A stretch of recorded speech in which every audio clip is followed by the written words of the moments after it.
Dear students, welcome to Indian history class. Today we are going to discuss about the famous significant battles, wars in Indian history. See at a glance. ఈరోజు భారతదేశ చరిత్రలో ప్రముఖ యుద్ధాల గురించి చర్చించుకుందాం. దశరాజ్ఞ యుద్ధం వేదకాలంలో జరిగి భరత జాతికి చెందిన సుదాసుడు విజయం సాధించడం జరిగింది. క్రీస్తు పూర్వం 516లో భారతదేశంపై పర్షియా చక్రవర్తి డేరియస్ దండయాత్ర చేయడం జరిగింది. భారతదేశంలో వాయువ్య సరిహద్దు ప్రాంతాన్ని, సింధు ప్రాంతము, పంజాబ్ ప్రాంతాన్ని అతను ఆక్రమించడం జరిగింది.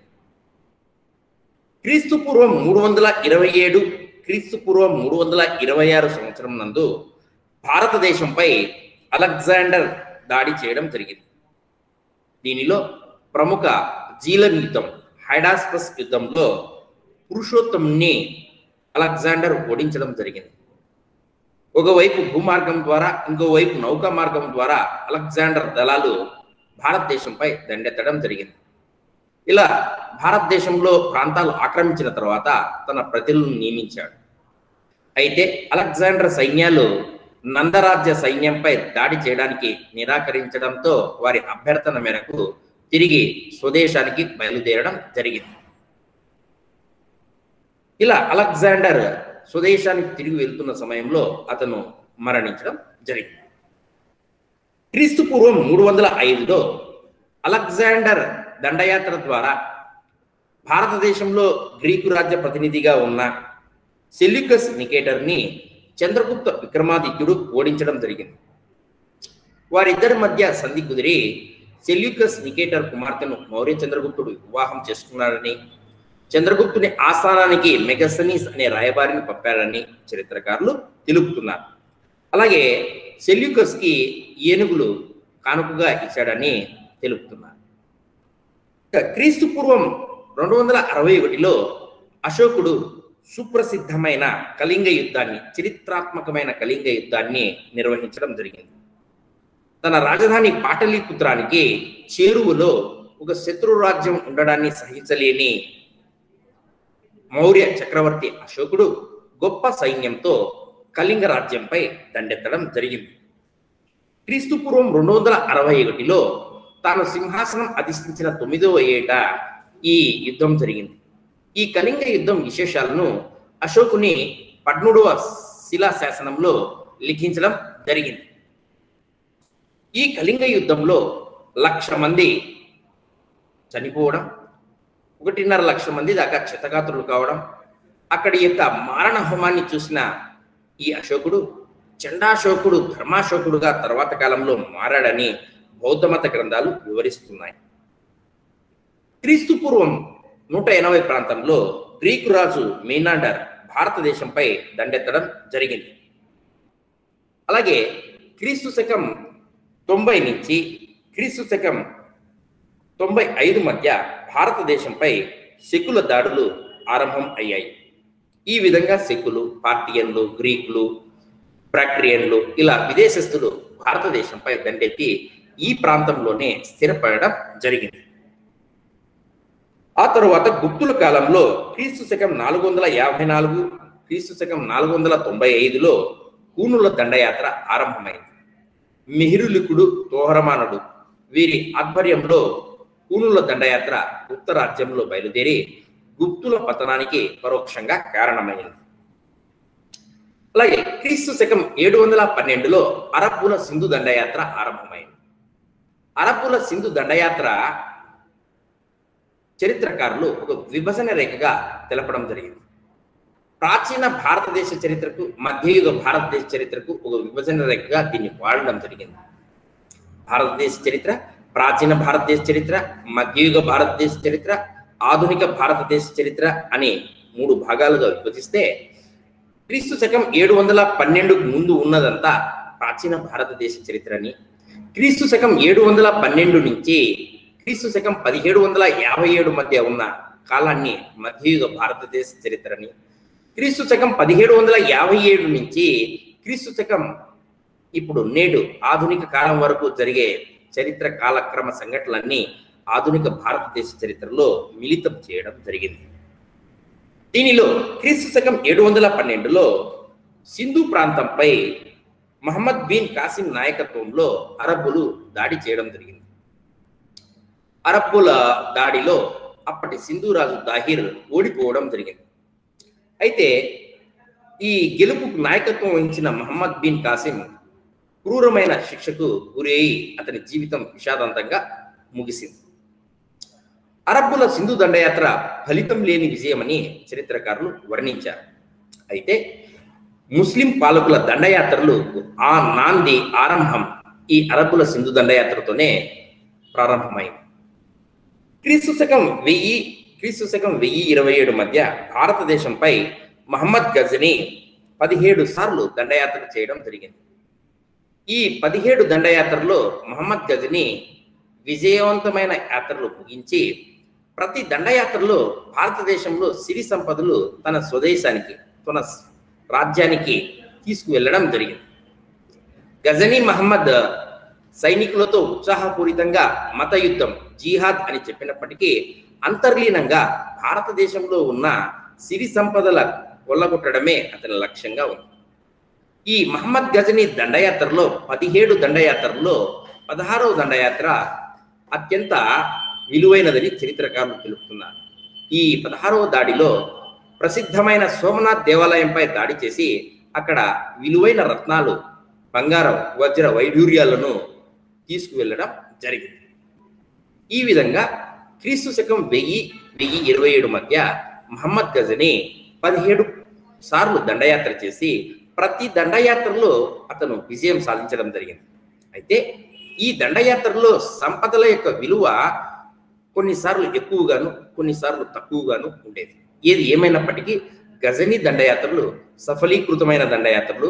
అయితే అతని లక్ష్యం భారతదేశంలో రాజ్య స్థాపన కాదు, కేవలం సిరి సంపదలను కొల్లగొట్టడమే అని చరిత్రకారులు తెలుపుతున్నారు. ఇంకా క్రీస్తు శకం 1191 ప్రాంతంలో జరిగిన తరైన్ యుద్ధాలను పరిశీలిస్తే మహమ్మద్ గోరీ దండయాత్రలు తరైన్ యుద్ధం, 2 తరైన్ యుద్ధాలు, ఒక చాంద్వారా యుద్ధం ప్రసిద్ధమైనవి. దీనిలో క్రీస్తు శకం 1191లో జరిగిన మొదటి తరైన్ యుద్ధంలో మహమ్మద్ గోరీ పృథ్వీరాజ్ చౌహాన్ చేతిలో ఓడిపోవడం జరిగింది. ఈ దండయాత్రలో ఈ తరైన్ యుద్ధంలో ప్రాణాలు అరచేతిలో పెట్టుకుని ఘోరీ సైన్యాలు తన స్వప్రాంతానికి తరలి వెళ్ళడం జరిగింది. ఘోరమైన అవమాన భారంతో తన సేనలను ప్రేరేపించి తిరిగి మరుసటి ఏడాది మహమ్మద్ గోరీ సైన్యాలతో తిరిగి భారతదేశంపై దండెత్తడం జరిగింది. అది 2వ తరైన్ యుద్ధం. 1192లో జరిగిన 2వ తరైన్ యుద్ధంలో మహమ్మద్ గోరీ పృథ్వీరాజ్ చౌహాన్ల మధ్య భీకరంగా జరిగింది. ఈ పోరులో రాజపుత్ర రాజులు అందరూ సమైక్యంగా పృథ్వీరాజ్ చౌహాన్కు సహకరించలేదు. ఏది ఏమైనప్పటికీ పృథ్వీరాజ్ చౌహాన్ ధైర్య సాహసాలు ప్రదర్శించినప్పటికీ అది కుట్రల వల్ల, కుతంత్రాల వల్ల, అలాగే గోరీ యొక్క వ్యూహాల వల్ల చివరికి మహమ్మద్ గోరీ విజయాన్ని సాధించడం జరిగింది. పృథ్వీరాజ్ దీనిలో ఓటమి పాలు కావడం జరిగింది. ఈ 2వ తరైన్ యుద్ధం మధ్యయుగ భారతదేశ చరిత్రను ఒక మలుపు తిప్పింది. అంటే ముస్లిం పాలకుల పరిపాలనకు నాంది పలికింది. అలాగే క్రీస్తు శకం 1194లో చాంద్వారా యుద్ధంలో మహమ్మద్ గోరీ గహద్వాల పాలకుడు జయచంద్రుడిని ఓడించడం జరిగింది. ఈ విధంగా ఓడించిన తరువాత భారతదేశంలో విశాలమైన రాజ్యాన్ని ఏర్పాటుకు కావాల్సిన వాతావరణాన్ని అతను కల్పించడం జరిగింది. మహమ్మద్ గోరీ 1206లో చనిపోవడంతో అతను స్థాపించిన రాజ్యానికి వారసుడుగా అతని బానిస కుతుబుద్దీన్ ఐబక్ నియమించబడడం జరిగింది. ఇలా క్రీస్తు శకం 1206 నుంచి క్రీస్తు శకం 1526 మధ్య 320 సంవత్సరాలు ఢిల్లీ సుల్తానులు బానిస వంశం, ఖిల్జీ వంశం, తుగ్లక్ వంశం, సయ్యద్ వంశం మరియు లోడీ వంశం 5 వంశాల పాలకుల పరిపాలనలో కొనసాగించడం జరిగింది. క్రీస్తు శకం 1294లో జరిగిన యుద్ధంలో దాడిలో అల్లావుద్దీన్ ఖిల్జీ తొలిసారిగా యాదవుల రాజ్యం దేవగిరి రాజ్యంపై దండెత్తడం జరిగింది. ఇది దక్షిణ భారతదేశంలో ముస్లిం పాలకులు చేసిన తొలి దాడిగా వర్ణించవచ్చు. తరువాత కాలంలో అల్లావుద్దీన్ ఖిల్జీ సేనాని మాలిక్ కాఫూర్ యాదవ రాజ్యము, కాకతీయ రాజ్యము, హోయసాల రాజ్యము, పాండ్య రాజ్యాలపై దాడి చేసి విశాలమైన భారతదేశంలో ఢిల్లీ సుల్తానత్ రాజ్యాన్ని విస్తరించడం జరిగింది. క్రీస్తు శకం 1398లో జరిగిన ఒక గొప్ప దండయాత్ర తైమూర్ దండయాత్ర.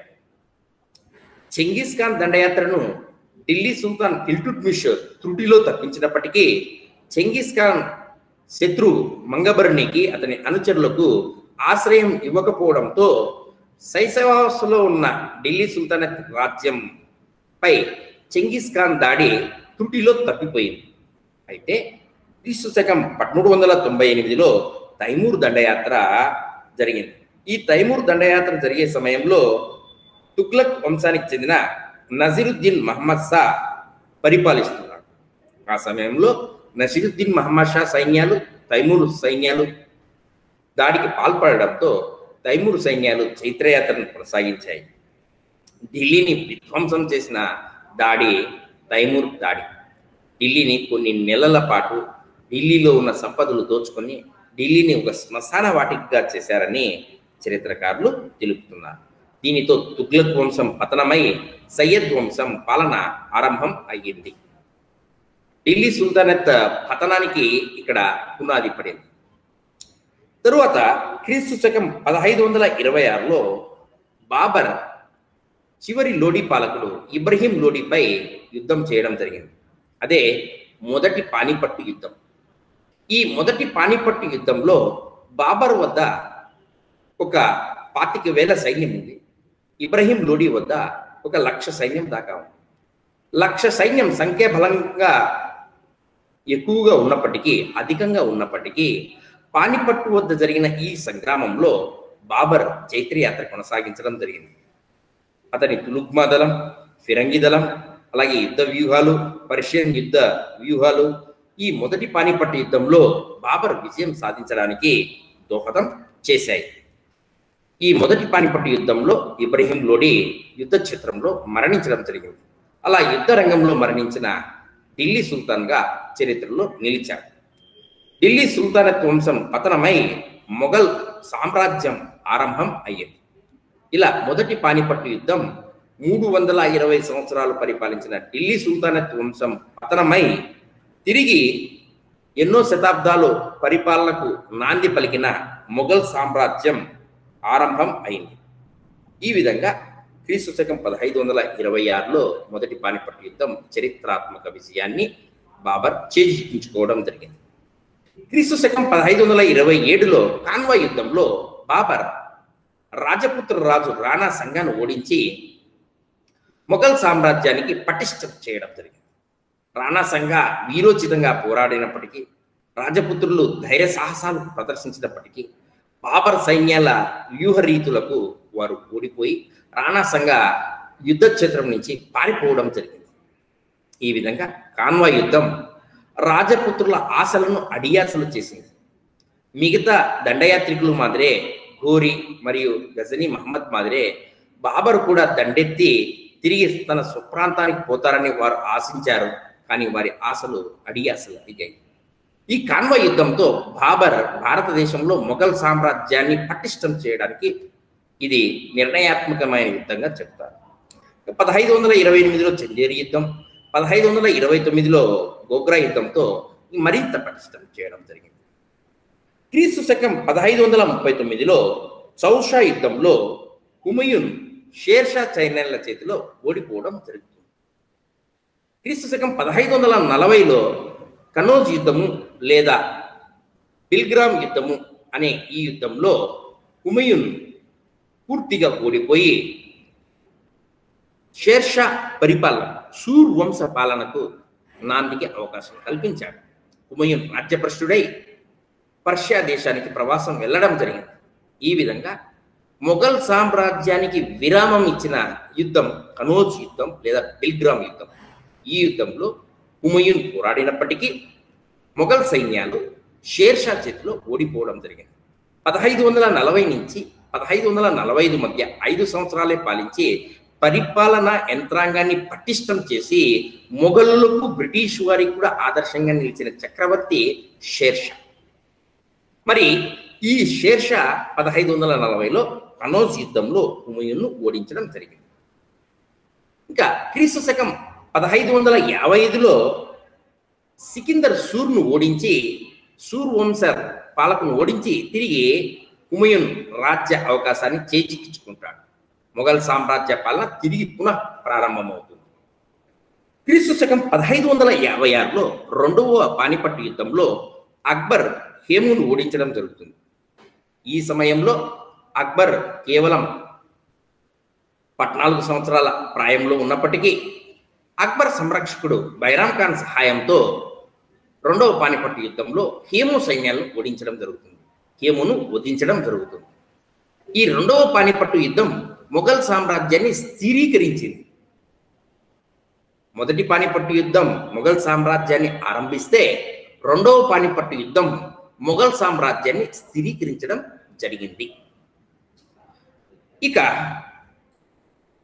1565లో జరిగిన రాక్షస తంగేడి యుద్ధం లేదా తల్లికోట యుద్ధం లేదా బన్నిహట్టి యుద్ధాన్ని మనం పరిశీలిస్తే బహమనీ సామ్రాజ్యం నుంచి విడిపోయిన అహ్మద్ నగర్, గోల్కొండ, బీజాపూర్, బీదర్ రాజ్యాలు సంయుక్త సైన్యాలుగా ఏర్పడి విజయనగర సామ్రాజ్య పాలకుడైన సదాశివరాయలను ఓడించడం జరిగింది.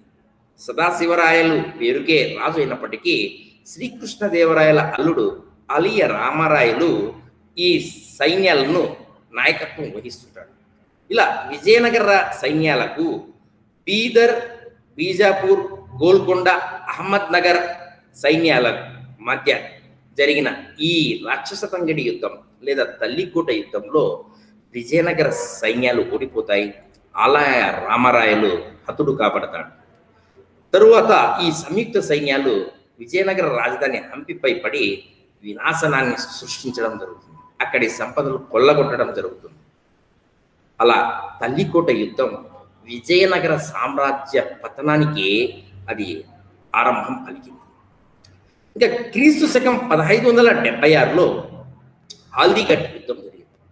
ఈ హాల్దీఘట్ యుద్ధంలో మొఘల్ చక్రవర్తి అక్బర్కు మరియు మేవార్ రాజు రాణా ప్రతాప్కు మధ్య పోరాటం జరిగింది. రాణా సంగాకు బాబర్కు మధ్య 1527లో కాన్వాయ్ యుద్ధం జరిగిన తర్వాత మేవార్ పాలకులు వారు పూర్తి స్థాయిలో యుద్ధాన్ని చేస్తూ ఉన్నారు, గెరిల్లా పోరాటం చేస్తున్నారు. అలా పోరాటం చేసే సమయంలో తిరిగి క్రీస్తు శకం 1576లో హాల్దీఘాట్ యుద్ధంలో అక్బర్ రాణా ప్రతాప్ను ఓడించడం జరిగింది. మేవార్ పాలకుడైన రాణా ప్రతాప్ను ఓడించడం జరిగింది. ఇక క్రీస్తు శకం 1632లో అహ్మద్ నగర్ రాజ్యాన్ని షాజహాన్ ఆక్రమించడం జరిగింది. అహ్మద్ నగర్ ప్రాంతాన్ని షాజహాన్ ఆక్రమించిన తర్వాత మొఘల్ సామ్రాజ్యం దక్కన్ వైపు విస్తరణ మొదలైంది. ఇక క్రీస్తు శకం 1658లో జరిగిన వారసత్వ యుద్ధాలను మనం పరిశీలిస్తే ధర్మాక్ యుద్ధం, సమూర్గర్ యుద్ధాల్లో షాజహాన్ మూడవ కుమారుడు ఔరంగజేబ్ మరియు పెద్ద కుమారుడు దారాషికోకు మధ్య ఈ వారసత్వ యుద్ధాలు జరిగాయి. ఈ 1658లో జరిగిన తొలి యుద్ధం ధర్మాక్ యుద్ధంలో దారాషికో సైన్యాలు ఓడిపోతాయి. తిరిగి సమూర్గర్ యుద్ధంలో దారాషికో పూర్తిగా ఓడిపోయి బందీగా చిక్కబడతాడు. అతనికి పరిపాలనాపరమైన తీర్పుల ద్వారా ఉరి శిక్ష వేయడం జరుగుతుంది. ఈ విధంగా షాజహాన్ బ్రతికుండగానే అతని పెద్ద కుమారుణ్ణి ఉరిశిక్ష విధించి అలాగే మిగిలిన ధారా శుజాలను శిక్షించి ఒకరు పారిపోవడం జరుగుతుంది, ఒకరు హత్య కావించబడటం జరుగుతుంది. ఈ వారసత్వ యుద్ధంలో ఔరంగజేబ్ విజయం సాధించి పట్టాభిషేకం చేసుకోవడం జరుగుతుంది. ఈ విధంగా మొఘల్ చక్రవర్తి ఔరంగజేబ్ పట్టాభిషేకం చేసుకోవడానికి దోహదపడిన యుద్ధాలు ధర్మాక్ యుద్ధం మరియు సమూర్గర్ యుద్ధాలు. తరువాత 1665 ప్రాంతంలో జరిగిన యుద్ధాన్ని మనం పరిశీలిస్తే ఔరంగజేబు ఈ పట్టాభిషేక వారసత్వ యుద్ధాల్లో నిమగ్నమై ఉన్నప్పుడు, అలాగే దక్కన్లో ఉన్న రాజకీయ అనిశ్చిత వాతావరణాన్ని అవకాశంగా మలుచుకొని మరాఠా పాలకుడు శివాజీ సామ్రాజ్యాన్ని విస్తృతం చేసుకుంటాడు. ఈ శివాజీని అణచడానికి సయిస్తఖాన్ సైన్యాలను మొఘల్ చక్రవర్తి ఔరంగజేబ్ పంపడం జరుగుతుంది. అయితే మొఘల్ చక్రవర్తి పంపిన ఈ సయిస్తఖాన్ సైన్యాలను శివాజీ చాకచక్యంగా ఓడించడం జరుగుతుంది.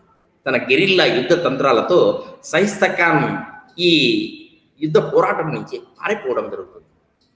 తిరిగి 1665లో మొఘల్ చక్రవర్తి ఔరంగజేబ్ రాజపుత్ర రాజు రాజా జైసింగ్ నేతృత్వంలో మొఘల్ సైన్యాలను శివాజీకి పై పంపడం జరుగుతుంది. శివాజీ సైన్యాలకు మొఘల్ చక్రవర్తి ఔరంగజేబ్ ప్రతినిధి రాజా జైసింగ్ సైన్యాలకు భీకరమైన పోరు జరిగి శివాజీ ఓటమి పాలు కావడం జరుగుతుంది. శివాజీ పురందర్ సంధిని చేసుకుని ఔరంగజేబ్ ఆస్థానాన్ని సందర్శించడానికి వివిధ షరతులకు ఒప్పుకోవడం జరుగుతుంది. ఇక క్రీస్తు శకం 1739లో జరిగిన యుద్ధాన్ని మనం పరిశీలిస్తే, దాడిని పరిశీలిస్తే నాదిర్ షా భారతదేశంపై దండయాత్ర చేశారు. తైమూర్ దాడి తరువాత భారతదేశంలో మధ్యయుగ భారతదేశ చరిత్రలో క్రీస్తు శకం 1739లో నాదిర్ షా మొఘల్ చక్రవర్తి మహమ్మద్ పాలకుడు ఉన్నప్పుడు దాడి చేయడం జరిగింది. ఈ దాడిలో ఢిల్లీ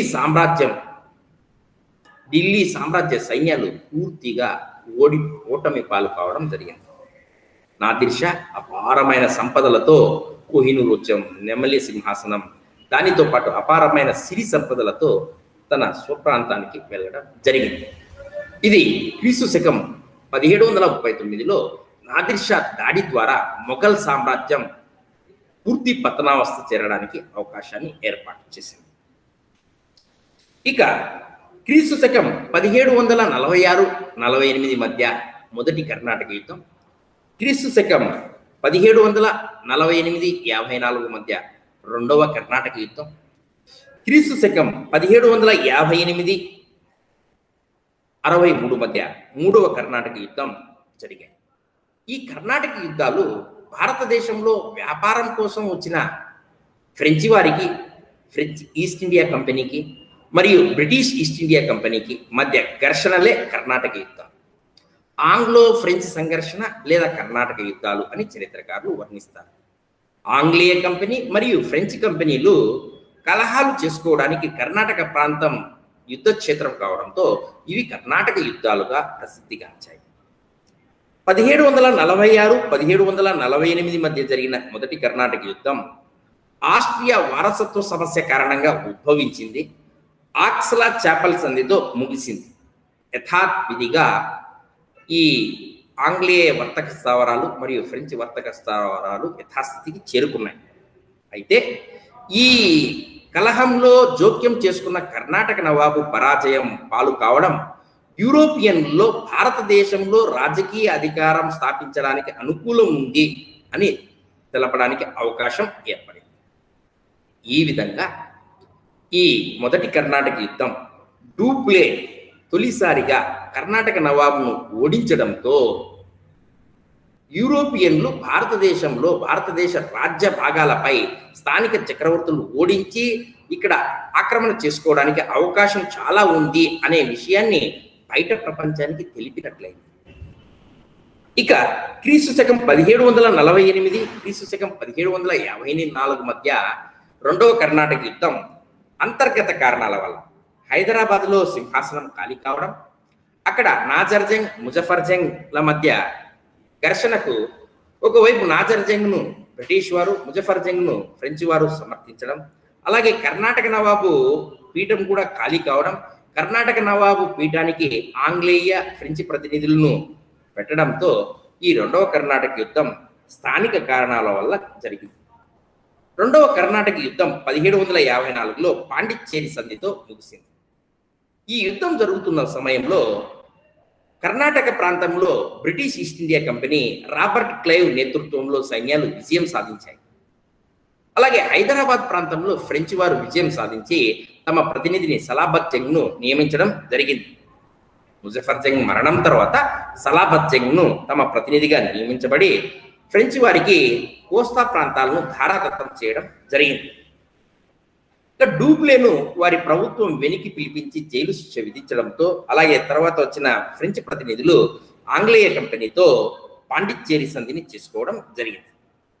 ఇక క్రీస్తు శకం 1756-63 మధ్య మూడవ కర్ణాటక యుద్ధం ఐరోపాలో సప్తవర్ష సంగ్రామం ఆరంభం కారణంగా జరిగింది. ఐరోపాలో సప్తవర్ష సంగ్రామం బ్రిటన్ దేశానికి మరియు ఫ్రాన్స్ దేశానికి జరగడంతో ఆ రెండు దేశాలు యుద్ధం చేస్తున్న సమయంలో భారతదేశంలో బ్రిటిష్ ఈస్ట్ ఇండియా కంపెనీ మరియు ఫ్రెంచ్ ఈస్ట్ ఇండియా కంపెనీల మధ్య యుద్ధం కొనసాగింది. ఈ యుద్ధంలో ఫ్రెంచ్ వారు సంపూర్తిగా ఓడిపోయి చివరికి ప్యారిస్ సంధి ద్వారా భారతదేశంలో వర్తక స్థావరాలకు మాత్రమే పరిమితం కావడం జరిగింది. పాండిచ్చేరి, మహి, కారైకాల్, యానం ఈ ప్రాంతాలలో కేవలం ఫ్రెంచి వారు వర్తక వ్యాపార కార్యకలాపాలు నిర్వహించుకోవడానికి మాత్రమే అవకాశం ఏర్పడింది. So British east India company భారతదేశంలో ఏకైక గుత్తాధిపత్యం, రాజ్య విస్తరణ చేసుకోవడానికి అవకాశం ఉన్న ఏకైక విదేశీ కంపెనీగా నిలిచడానికి కారణమైన యుద్ధం మూడవ కర్ణాటక యుద్ధం. భారతదేశానికి వర్తక స్థావరాలు ఏర్పరుస్తూ పోర్చుగీసు వారు, డచ్ వారు, బ్రిటిష్ వారు మరియు ఫ్రెంచ్ వారు వస్తారు. వీరిలో ఒక శతాబ్దం పాటు పోర్చుగీసు వారు ఆధిపత్యం వహించినప్పటికీ పోర్చుగీసు, డచ్ వారు బలహీనం పడతారు. అంబయానా యుద్ధం ద్వారా, అంబయానా హత్యల ద్వారా, అలాగే భారతదేశంలో జరిగిన బెదేరా యుద్ధం వల్ల డచ్ వారు భారతదేశం నుంచి వైదొలగడం జరుగుతుంది. ఇక మిగిలిన బ్రిటిష్ వారికి, ఫ్రెంచ్ వారికి కర్ణాటక యుద్ధాలు జరిగి ఈ మూడు కర్ణాటక యుద్ధాల్లో మొదటి కర్ణాటక యుద్ధంలో ఫ్రెంచ్ వారిది పైచేయి అయింది. రెండవ కర్ణాటక యుద్ధంలో కూడా ఫ్రెంచ్ వారిది పైచేయి అయినప్పటికీ మూడవ కర్ణాటక యుద్ధంలో సంపూర్తిగా ఫ్రెంచ్ వారు ఓడిపోవడంతో వర్తక వ్యాపారాల కోసమే వారు పరిమితం కావాల్సి వచ్చింది. ఇంకా క్రీస్తు శకం 1757లో ప్లాసీ యుద్ధం జరిగింది. మొఘల్ చక్రవర్తి ఇచ్చిన దస్తకుల దుర్వినియోగం, అలాగే బెంగాల్ స్థానిక రాజకీయాల్లో జోక్యం చేసుకోవడం, బ్రిటిష్ ఈస్ట్ ఇండియా కంపెనీపై ఉద్రేకంగా ఉన్న, ఆగ్రహంతో ఉన్న బెంగాల్ నవాబు సిరాజుద్దౌలా సైన్యాలు బెంగాల్లో ఈస్ట్ ఇండియా కంపెనీ సైన్యాలు యుద్ధం చేయడం జరిగింది. అది 1757లో ఒక రోజు జరిగిన చిన్న యుద్ధం, ప్లాసీ యుద్ధం. బ్రిటిష్ సైన్యాలు కేవలం 3000 ఉన్నాయి. నవాబు వద్ద 50,000 సైన్యాలు ఉన్నాయి. అయితే కుట్రలు, కుతంత్రాల ద్వారా ఆ 50,000 సైన్యంలో సైన్యాధ్యక్షుల్ని తమ వైపు లాక్కోవడంతో మిగిలిన కేవలం 5,000 మంది సైన్యంతో ఎంతో వీరోచితంగా పోరాడిన సిరాజుద్దౌలా ఓడిపోవడం జరిగింది. ఓడిపోయి పారిపోతున్న సిరాజుద్దౌలాను మీర్ జాఫర్ కుమారుడు పట్టుకుని హత్య చేయడం జరిగింది. ఈ విధంగా సిరాజుద్దౌలా స్థానంలో మీర్ జాఫర్ను బెంగాల్ నవాబ్గా నియమించడం జరిగింది. బెంగాల్ నవాబ్గా నియమించబడ్డ ఈ మీర్ జాఫర్ 24 పరగణాల జిల్లాను ఈస్ట్ ఇండియా కంపెనీకి ధారాదత్తం చేస్తూ ఈస్ట్ ఇండియా కంపెనీ అధికారులకు ఎన్నో కానుకలు సమర్పించడం జరిగింది. ఈ విధంగా బెంగాల్లో రాజకీయ అధికారం కైవసం చేసుకోవడానికి బ్రిటిష్ ఈస్ట్ ఇండియా కంపెనీకి దోహదం చేసిన యుద్ధం ప్లాసీ యుద్ధం, బ్యాటిల్ ఆఫ్ ప్లాసీ. ఈ యుద్ధాన్ని చరిత్రకారులు ఒక విభజన రేఖగా కూడా విభజిస్తున్నారు. దానికే ఎలాగైతే క్రీస్తు శకం 712ను మధ్యయుగ భారతదేశ చరిత్ర ఆరంభంగా తెలిపారు, క్రీస్తు శకం 1757లో జరిగిన ప్లాసీ యుద్ధాన్ని ఆధునిక భారతదేశ చరిత్రకు ఆరంభంగా తెలిపారు. ఇది చిన్న యుద్ధమే అయినప్పటికీ భారతదేశ చరిత్ర గతిని మార్చివేసింది. ఇంకా క్రీస్తు శకం 1761లో జరిగిన బక్సార్ యుద్ధం, క్రీస్తు శకం 1761లో జరిగిన మూడవ పానిపట్టు యుద్ధం ముఖ్యంగా భారతదేశాన్ని ఎవరు పాలించాలి, ఎవరు పాలించకూడదు అని నిర్ణయాత్మకం చేసింది. క్రీస్తు శకం 1761లో మూడవ పానిపట్టు యుద్ధం అహ్మద్ షా అబ్దాలీ సైన్యాలకు, మొఘల్ సైన్యాలకు మధ్య జరిగింది. అయితే వాస్తవంగా మొఘల్ సైన్యాలకు మద్దతుగా ఇక్కడ మరాఠా సైన్యాలు నిలిచాయి. అయితే మరాఠా సైన్యాలు ఈ ఆఫ్ఘన్ రాజు అహ్మద్ షా అబ్దాలీ సైన్యాలతో ఓడిపోయి భీకరమైన నష్టాన్ని చవిచూడడం జరిగింది. ఈ విధంగా మరాఠా వారు బలహీనం కావడంతో తరువాత కాలంలో బ్రిటిష్ వారు పుంజుకోవడానికి అవకాశం ఏర్పరిచిన యుద్ధంగా ఈ మూడవ పానిపట్టు యుద్ధాన్ని చరిత్రకారులు తెలుపుతున్నారు. అనగా భారతదేశాన్ని ఎవరు పాలించాలి, ఎవరు పాలించకూడదు అని నిర్ణయాత్మకం చేసిన యుద్ధమే మూడవ పానిపట్టు యుద్ధం. ఇలా మొదటి పానిపట్టు యుద్ధం మొఘల్ సామ్రాజ్యాన్ని ఆరంభం చేస్తే, రెండవ పానిపట్టు యుద్ధం మొఘల్ సామ్రాజ్యాన్ని స్థిరీకరిస్తే, మూడవ పానిపట్టు యుద్ధం పూర్తిగా మొఘల్ సామ్రాజ్యాన్ని విచ్ఛిన్న దశకు చేర్చడం జరిగింది. ఇక క్రీస్తు శకం 1764లో జరిగిన బక్సార్ యుద్ధాన్ని పరిశీలిస్తే, మీర్ జాఫర్ తర్వాత మీర్ కాసిం బెంగాల్ నవాబుగా మారి ఈస్ట్ ఇండియా కంపెనీ వారికి 3 జిల్లాలు ధారాదత్తం చేయడం జరుగుతుంది. దానితో సంతృప్తి చెందక స్వతంత్రుడైన మీర్ ఖాసింపై ఈస్ట్ ఇండియా కంపెనీ వారి మధ్య స్పర్ధలు ఏర్పడతాయి. అలాంటి సమయంలో మీర్ ఖాసిం సైన్యాలు, అయోధ్య నవాబు షుజా ఉద్దౌలా సైన్యాలు, మొఘల్ చక్రవర్తి షా ఆలం II సైన్యాలు సంయుక్తంగా బక్సార్ వద్ద యుద్ధం చేయడం జరుగుతుంది. బ్రిటిష్ ఈస్ట్ ఇండియా కంపెనీ సైన్యాలకు మేజర్ హెక్టార్ మన్రో నాయకత్వం వహించడం జరుగుతుంది. ఈ విధంగా 3 సంయుక్త సైన్యాలు, ఒకవైపు మొఘల్ చక్రవర్తి, అయోధ్య నవాబు షుజా ఉద్దౌలా, మొఘల్ చక్రవర్తి షా ఆలం II, అయోధ్య నవాబు షుజా ఉద్దౌలా సైన్యాలు, అలాగే బెంగాల్ నవాబు మీర్ ఖాసిం సైన్యాలు సంయుక్తంగా పోరాడినప్పటికీ బ్రిటిష్ ఈస్ట్ ఇండియా కంపెనీ సైన్యాల చేతిలో ఓడిపోవడం జరిగింది. ఇలా బక్సార్ యుద్ధం భారతదేశంలో బ్రిటిష్ పాలన స్థిరం చేయడానికి, రాజకీయ అధికారం త్వరితగతిన పొందడానికి అవకాశాన్ని ఏర్పాటు చేసింది. మొఘల్ చక్రవర్తి పింఛనుదారుడు స్థాయికి చేరడానికి దోహదం చేసిన యుద్ధం ఈ బక్సార్ యుద్ధం. ఇక 1767-69 మధ్య మొదటి మైసూర్ యుద్ధం, క్రీస్తు శకం 1780-84 మధ్య రెండవ మైసూర్ యుద్ధం, క్రీస్తు శకం 1790-92 మధ్య మూడవ మైసూర్ యుద్ధం, క్రీస్తు శకం 1799లో నాలుగవ మైసూర్ యుద్ధం జరిగింది. ఈ 4 ఆంగ్లో మైసూర్ యుద్ధాలను మనం పరిశీలిస్తే, మైసూర్ పాలకుడు హైదర్ అలీ నేతృత్వంలో 2 మైసూర్ యుద్ధాలు, మొదటి 2 మైసూర్ యుద్ధాలు, టిప్పు సుల్తాన్ నాయకత్వంలో మైసూర్ పాలకుడు టిప్పు సుల్తాన్ నాయకత్వంలో 3వ మైసూర్ యుద్ధం, 4వ మైసూర్ యుద్ధం నిర్వహించబడింది. మొదటి మైసూర్ యుద్ధం 1767-69 మధ్య జరిగింది. ఈ మైసూర్ యుద్ధంలో హైదర్ అలీ సైన్యాలు అద్భుతమైన విజయాలు సాధించి ఆంగ్లేయులు సంధికి దాసోహం అనాల్సిన పరిస్థితి ఏర్పడింది.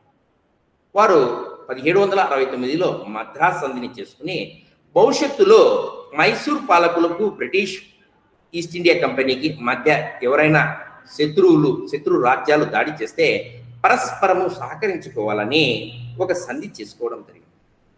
అయితే east India company, British east India కంపెనీకి మైసూర్ పాలకులకు మధ్య స్పర్ధలు కొనసాగాయి.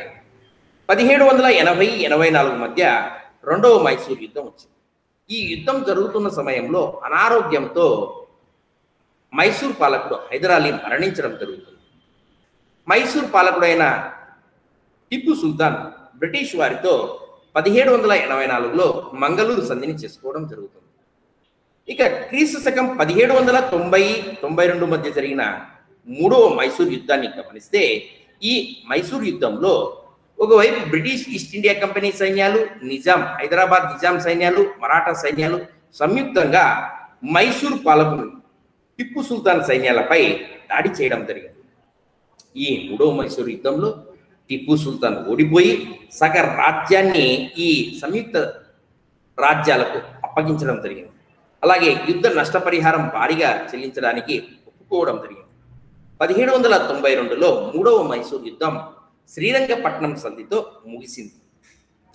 ఇక 1799లో 4వ ఆంగ్లో మైసూర్ యుద్ధం జరిగింది. బ్రిటిష్ ఈస్ట్ ఇండియా కంపెనీకి మరియు మైసూర్ పాలకుడు టిప్పు సుల్తాన్కు మధ్య స్పర్ధలు చెలరేగాయి. మైసూర్ పాలకుడు ఫ్రెంచ్ ఈస్ట్ ఇండియా కంపెనీకి ఫ్రెంచి వారితో సత్సంబంధాలు కొనసాగిస్తున్నాడనే ఆరోపణలు రావడం, దానికి తోడు యుద్ధ నష్టపరిహారం చెల్లించి త్వరితగతిన మైసూరు రాజ్యాన్ని మరింత స్వతంత్రంగా మార్చడానికి ప్రయత్నిస్తుండడంతో ఈస్ట్ ఇండియా కంపెనీ సైన్యాలు 1799లో 4వ మైసూరు యుద్ధం చేయడం జరిగింది. ఈ మైసూరు యుద్ధంలో ఆర్థర్ వెల్లెస్లీ నాయకత్వంలో, వెల్లెస్లీ సోదరుడు ఆర్థర్ వెల్లెస్లీ నాయకత్వంలో టిప్పు సుల్తాన్ల సైన్యాలపై పడడం జరిగింది. టిప్పు సుల్తాన్ సైన్యాలు వీరోచితంగా పోరాడినప్పటికీ ఓటమి పాలు కావడం జరిగింది. యుద్ధ క్షేత్రంలోనే టిప్పు సుల్తాన్ మరణించడం జరిగింది. ఈ విధంగా 4వ మైసూరు యుద్ధంలో మైసూరు పాలకుడు టిప్పు సుల్తాన్ ఓడిపోయి మైసూరు ప్రాంతాన్ని బ్రిటిష్ ఈస్ట్ ఇండియా కంపెనీలో కలిసిపోవడానికి కారణమైన యుద్ధంగా తెలుపుతుంది. ఇక 1775-1782 మధ్య మొదటి ఆంగ్లో మరాఠా యుద్ధం, 1803-1806 మధ్య రెండవ ఆంగ్లో మరాఠా యుద్ధం, 1817-1818 మధ్య మూడవ ఆంగ్లో మరాఠా యుద్ధం జరిగాయి. ఈ మరాఠా యుద్ధాలలో మొదటి ఆంగ్లో మరాఠా యుద్ధంలో బ్రిటిష్ వారు పీష్వా నియామకంలో జోక్యం చేసుకోవడంతో బ్రిటిష్ వారికి మరాఠా వారికి ఘర్షణలు చెలరేగాయి. ఈ ఘర్షణల్లో బ్రిటిష్ వారు పాక్షికంగా పరాజయం పాలు కావడం జరిగింది. సుదీర్ఘంగా జరిగిన ఈ యుద్ధంలో మరాఠాలు ఐకమత్యం కావడం జరిగింది. 1782లో సాల్బే సంధి ద్వారా ఇరు పక్షాలు యుద్ధ విరమణకు అంగీకరించాయి. అయితే క్రీస్తు శకం 1803-1806 మధ్య జరిగిన యుద్ధంలో రెండవ ఆంగ్లో మరాఠా యుద్ధంలో మరాఠా వారు ఓడిపోవడం జరిగింది. బెస్సైన్ సంధి ద్వారా వారు ప్రాంతాలను ఈస్ట్ ఇండియా కంపెనీకి స్వాధీనం చేయడం జరిగింది. ఇంకా సంపూర్తిగా క్రీస్తు శకం 1817-1818 మధ్య జరిగిన మూడవ ఆంగ్లో మరాఠా యుద్ధంలో మరాఠా సైన్యాలు ఓడిపోయి ఆంగ్లేయులకు ఇంకా ఎదురులేని శక్తులుగా ఉన్న శక్తి ఈ మరాఠా వారే లేకపోవడంతో భారతదేశంలో విశాల రాజ్య స్థాపనకు బ్రిటిష్ వారికి చాలా పుష్కలమైన అవకాశాలు ఏర్పడ్డాయి. ఇలా మనం ఈ మరాఠా యుద్ధాలను పరిశీలిస్తే మొదటి యుద్ధం సుదీర్ఘంగా జరిగింది, రెండవ మరాఠా యుద్ధం 2 సంవత్సరాలు జరిగింది, మూడవ మరాఠా యుద్ధం 1 ఏడాదే జరిగి మరాఠా సైన్యాల బలహీనతను అవి వ్యక్తం చేస్తున్నాయి. చివరికి పీష్వా ఆంగ్లేయ పింఛనుదారుడుగా మిగలడం జరిగింది. ఇక 1814-1816 మధ్య ఆంగ్లో నేపాలీ యుద్ధం జరిగి నేపాల్ రాజ్యాన్ని గూర్ఖా ప్రాంతాలను ఆక్రమించడం జరిగింది. ఇక 1839-42 మధ్య మొదటి ఆంగ్లో ఆఫ్ఘన్ యుద్ధం, 1878-80 మధ్య రెండవ ఆంగ్లో ఆఫ్ఘన్ యుద్ధం, 1919-1921 మధ్య మూడవ ఆఫ్ఘన్ యుద్ధాలు జరిగాయి. ఈ ఆఫ్ఘన్ యుద్ధాలు బ్రిటిష్ వారికి ఖరీదైనప్పటికీ, చాలా నష్టాలు కలిగించినప్పటికీ, బ్రిటిష్ సామ్రాజ్యానికి సరిహద్దు రాజ్యంగా ముఖ్యంగా రష్యా ఈ బ్రిటిష్ సామ్రాజ్యంపై విస్తరణ చేయకుండా ఒక అడ్డుగోడగా నిలిచడం జరిగింది. మిగిలిన ఐరోపా వారు బ్రిటిష్ సామ్రాజ్యంలో జోక్యం చేసుకోకుండా, విస్తరణకు రాకుండా ఆఫ్ఘన్ యుద్ధాలు ఉపయోగపడ్డాయి. ఈ విధంగా మొదటి ఆఫ్ఘన్ యుద్ధం 1839-1842 మధ్య జరిగింది. ఈ ఆఫ్ఘన్ యుద్ధంలో ఆఫ్ఘనిస్తాన్ సైన్యాలు ఓడిపోవడం జరిగింది. రెండవ ఆఫ్ఘన్ యుద్ధం కూడా ఖరీదైనప్పటికీ బ్రిటిష్ సామ్రాజ్య రక్షణకు అవి ఉపయోగపడ్డాయి. చివరికి మూడో ఆఫ్ఘన్ యుద్ధంలో ఆఫ్ఘనిస్తాన్ ప్రాంతం బ్రిటిష్ వారి వశమైంది. అలాగే బర్మా యుద్ధాలను మనం పరిశీలిస్తే 1824-26 మధ్య మొదటి బర్మా యుద్ధం, 1852లో రెండవ బర్మా యుద్ధం, 1865లో మూడవ బర్మా యుద్ధం జరిగి బర్మా ప్రాంతాలు క్రమక్రమంగా బ్రిటిష్ ఈస్ట్ ఇండియా కంపెనీలో కలిసిపోయాయి. ఇక సిక్కి యుద్ధాలను పరిశీలిస్తే క్రీస్తు శకం 1845-46 ప్రాంతంలో మొదటి ఆంగ్లో సిక్కి యుద్ధం, క్రీస్తు శకం 1848-49 ప్రాంతంలో రెండవ ఆంగ్లో సిక్కి యుద్ధం జరిగింది. ఈ సిక్కు యుద్ధాల్లో సిక్కు ప్రాంతానికి చెందిన రంజిత్ సింగ్ తర్వాత వచ్చిన పాలకులు బలహీనం కావడంతో ఆంగ్లేయులు సులభంగా సిక్కు ప్రాంతాలను ఆక్రమించడం జరిగింది. 1845-46లో జరిగిన ఈ సిక్కు యుద్ధంలో బ్రిటిష్ వారు ఓడిపోవడం జరిగింది. ఇంకా 1848-49 మధ్య జరిగిన రెండవ సిక్కు యుద్ధంలో బ్రిటిష్ ఇండియాలో సిక్కు రాజ్యం పంజాబ్ ప్రాంతం కలిసిపోయి పాలకుణ్ణి మైనర్ బాలుని లండన్కు ఒక పింఛనుదారుగా పంపడం జరిగింది.